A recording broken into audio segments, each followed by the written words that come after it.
No one said she didn't belong there. They just didn't expect her to matter. New call sign. Clean record. No history attached. In a formation full of experience, she was the only unknown. And unknowns don't usually get trusted with critical decisions. Until something started to fail, and no one else could explain why. If you've ever been underestimated before proving yourself, type "watch this" below. The formation had been flying together long enough that it had developed its own language. Not a formal one, nothing that appeared in any documentation or briefing material. The informal language of people who have operated in close coordination over time. The small adjustments made without communication. The anticipated responses that don't require requests. The accumulated mutual understanding of how each element in the group moves and thinks and handles the specific variables that the mission environment tends to produce. Experience, shared and applied over many hours and many conditions, had produced a unit that functioned with the efficient coherence of something that had been calibrated over a long time. She was not part of that calibration. New call sign recently assigned, carrying none of the operational history that the other call signs in the formation carried. No body of shared missions to draw on. No record of performances under specific conditions that the others could use to locate her reliably in their mental model of the fleet. She was present in the formation the way a variable is present in an equation before its value has been established, acknowledged, accounted for in the structure, but not yet weighted. Nobody treated her badly. That was the thing that was easy to miss from the outside and that she understood clearly from the inside. There was no hostility, no explicit skepticism communicated through the channel. The others weren't working against her.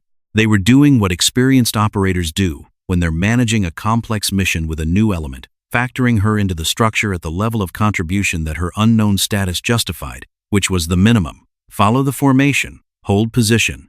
Don't introduce variables. She understood the logic. It was sound, actually, in an environment where the consequences of an individual error ripple through a coordinated system. The conservative approach to an unproven element is the operationally rational one. You don't weight an unknown quantity heavily until it is demonstrated what kind of quantity it is. She didn't push against it. She didn't make arguments for her own credibility, didn't find moments to demonstrate skills in the conspicuous way that people sometimes do when they're aware of being assessed. She flew her position with the clean, unremarkable competence of someone who understood that the best argument for trust is the absence of reasons not to extend it, and that the absence of reasons takes time to establish. She observed, not passively, the kind of observation that comes from a person who has been placed at the edge of a system they're not yet integrated into, and is using that position the way it can be used if you're paying the right kind of attention. The periphery of a system shows you things that the interior can't see. When you're not embedded in the shared assumptions of a group that has worked together long enough to have shared assumptions, you notice the things those assumptions have made invisible. She was at the periphery. She was paying attention. And something in the formation's behavior was showing her something that the formation's interior couldn't see. The indicators were small. In a less complex operational environment, they might have been significant enough to catch attention before they had accumulated into something that required a response. But in the dense, layered data environment of a coordinated fleet, small indicators compete with everything else for the finite attention of the people who are managing the whole, and the things that win that competition are the things that announce themselves loudly, that break thresholds, that trigger automated flags. These indicators weren't doing any of those things. The formation's internal spacing was drifting. Not in the way that spacing drifts when individual pilots make adjustment errors, not through the random, uncorrelated variation that produces a normal distribution of small deviations around the intended positions. Through a pattern, a slow, coherent bias in the way the fleet was maintaining its geometry, consistent across multiple elements, moving in the same direction by roughly the same magnitude, over roughly the same intervals. The kind of drift that individual experience wouldn't catch, because the experienced response to minor spacing deviation is a minor correction, and that correction was happening, and the drift was continuing anyway, because the correction was being applied to the symptom rather than the cause. She checked her own instruments first. Not because she thought the problem was in her aircraft, because ruling out the local explanation is the correct first step, and she ran through it with the systematic efficiency of someone who had been trained to make that distinction before moving to more complex hypotheses. Her systems were clean. Her position relative to the formation was accurate. The problem was in the formation's shared logic. Specifically, the reference point the fleet was using to maintain its collective geometry had a drift built into it that none of the individual correction routines were designed to address. Because none of the individual correction routines were checking the reference point. They were checking positions relative to the reference point, which was producing corrections that were consistently slightly wrong in the same direction, because the reference point itself was consistently slightly wrong in the same direction. A small error, systematically applied across an entire fleet. The most dangerous problems aren't the obvious ones. They're the ones everyone is too experienced to question. If you've ever noticed something others missed, type "not right" below. She sent a note through the channel, carefully worded, specific, technical, not alarmist. The kind of communication that a new element in a formation makes when they have information that may be relevant, calibrated to the level of certainty she had at that point, rather than the level of urgency the problem eventually warranted. She identified the pattern. She indicated the reference point. She suggested the drift as a hypothesis. The channel processed it the way channels process contributions from unweighted sources. Acknowledged, not dismissed. The others weren't careless people, but filed at a priority level consistent with the contributor's established credibility, which was the credibility of someone with a clean record and no history.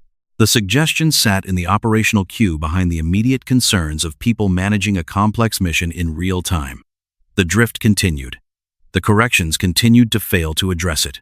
And the formation's geometry, which had been drifting slowly enough to manage individually, began to approach the threshold where individual management would no longer be sufficient. The formation began to show the drift's accumulation in the way that slow errors eventually announce themselves. No single element had deviated dramatically. The individual spacings were each within a range that an experienced pilot might manage on their own terms. But the collective geometry had been degrading across the entire fleet simultaneously, and the compound effect of many elements, each drifting by a small, consistent amount in the same direction, was a formation that was no longer shaped the way it needed to be shaped. The risk wasn't catastrophic yet, but it was approaching the threshold where the options available to correct it were narrowing, where the spacing between managed and unmanageable was measured in seconds rather than minutes, and the interventions that had been appropriate at the beginning of the drift were no longer sufficient for the state the drift had produced. Command was working through the standard correction protocols. Those protocols were designed for the standard problem, which was individual position errors corrected through individual position corrections. They were not producing the result they were designed to produce because the problem wasn't individual, it was systemic. And the gap between what the protocol was designed to address and what the situation actually required was visible in the formation's continued instability despite the corrections being applied. She didn't ask for permission to do what she was about to do, not because she was disregarding the command structure, because the time that a formal request would have consumed was time the formation didn't have, and because the action she was about to take was specific, contained, and reversible in a way that justified moving first and explaining second. She had already sent the note. She had already identified the problem. The channel had the information it needed to understand what she was doing and why. She changed her vector. The adjustment was precise, not a dramatic repositioning that would have required the elements around her to make emergency corrections, but a deliberate, calculated change to her position in the formation that established a new reference anchor at a specific point in the fleet's geometry. Not the drifted reference point, a fixed one. The kind of anchor that the fleet's correction routines could recalibrate against and produce accurate rather than systematically biased corrections. The element nearest to her had to respond. Not because it had received an instruction, because its correction routine, recalibrating against the new anchor her position had established, produced a result that was slightly different from what it would have produced a second earlier. A small adjustment. The kind that happens constantly in formation flying and doesn't require conscious decision, but it was the right adjustment. And the element that responded to it established a slightly corrected position that became the reference for the next correction in the chain, and that correction was also right for the same reason, because the anchor had changed, and the anchor change was propagating through the formation's geometry the way a correction propagates when the correction is applied to the root cause rather than the symptom. The drift reversed. Not instantly, the formation's geometry didn't snap back to its intended shape in a single adjustment. It returned through the same kind of gradual process by which it had left, except in the opposite direction, and with the correct logic now driving it rather than the incorrect one. Element by element, the spacing that had been accumulating in the wrong direction began accumulating in the right one. The command channel registered what was happening before it had fully processed why. The correction protocols that had been producing insufficient results began producing sufficient ones, not because the protocols had changed, but because the reference they were working against had changed, because one element in the formation had moved to establish an anchor that the accumulated experience of the fleet hadn't thought to question. The fleet's geometry stabilized. The mission window that had been narrowing reopened. She returned her vector to its assigned position and held it there with the same unremarkable, clean competence she had held it with since the formation began. The formation flew the rest of the mission in the shape it had been designed to maintain. No further instability, no recurrence of the drift. The correction protocols operated correctly because the reference they were operating against was correct, and the geometry held because the geometry's foundation was no longer carrying a systematic error through every calculation it produced. The mission completed through its remaining phases with the coherent, coordinated efficiency that the fleet had been built to deliver. Nobody said rookie. Not out loud, not that it had been said out loud before, but there are ways of indicating an assessment without stating it, and those ways had been present in the formation's treatment of the new call sign in the earlier portion of the mission, and they were no longer present in the same form. The adjustment was subtle, wordless, the kind that happens when a group's internal model of one of its members is updated by evidence that the model hadn't accounted for.